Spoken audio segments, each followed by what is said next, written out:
দেখুন, প্রবলেম যখন এইটুকু থাকবে তখনই কিন্তু তাকে সলভ করে নেওয়া উচিত।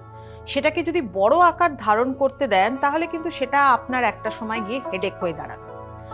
সাপোজ ধরুন আপনার চারপাশে আপনি সেন্স করতে পাচ্ছেন কোনো টক্সিক পিপল আছে, কথাবার্তা তাদের পছন্দ হচ্ছে না, জায়গাটা আপনিই পরিত্যাগ করুন, ছেড়ে দিন।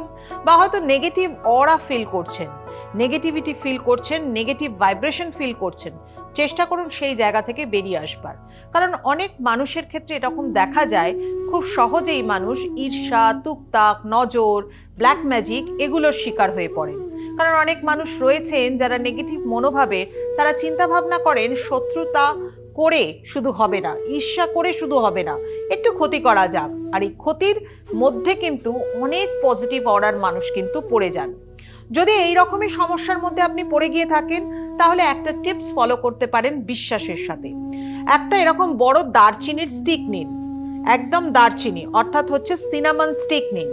ভালো করে আপনার বাম পায়ের তলায়, বাঁ পায়ের তলায়, পায়ের তলায় যেখানে বলা হয় 33,000 নার্ভস গিয়ে ওপেন হচ্ছে, সেই জায়গায় ভালো করে বুলিয়ে নিন পায়ের তলায় সেই সিনামন স্টিকটাকে, এবং তারপর 7 বার বুলিয়ে নেওয়ার পর সেটাকে জ্বালিয়ে দিন।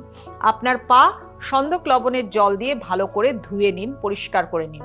নেগেটিভিটি কাটবে এবং নেগেটিভ মানুষদের কাছ থেকে আপনি দূরে থাকতে পারবেন।